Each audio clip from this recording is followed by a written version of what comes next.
زمان تمہارے لیے، مکین و مکان تمہارے لیے، چنین و چنا تمہارے لیے، بنے تو جگہ تمہارے لیے۔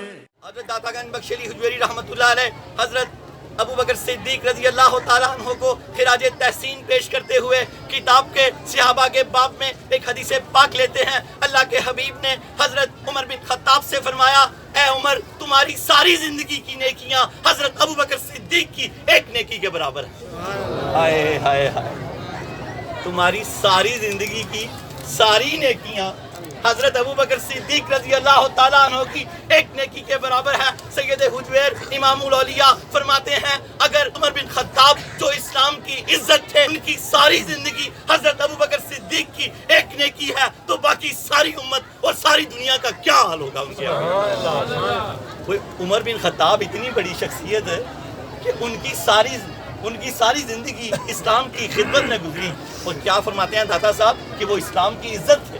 جب ان کی یہ حیثیت ہے کہ وہ حضرت ابو بکر صدیق کی ایک نیکی ہے، تو باقی ساری امت اور ساری دنیا کا کیا حال ہوگا حضرت ابو بکر صدیق کے آگے؟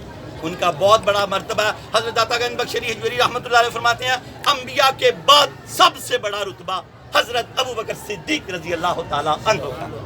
خلیفہ رسول ہیں آپ نے فرمایا، نائب رسول ہیں آپ نے فرمایا۔ آپ حجویری ہیں نا، اس لیے میں ذرا بار بار دلیل دے رہا ہوں کہ اپنے مرشد کی ہر بات ہی سچی لگتی ہے، پیار جو ہوتا ہے ہر بات ہی سچی لگتی ہے۔ اللہ تعالیٰ ہمیں حضرت ابو بکر صدیق رضی اللہ تعالیٰ عنہ کی قدر و منزلت سمجھنے کی توفیق عطا فرمائے۔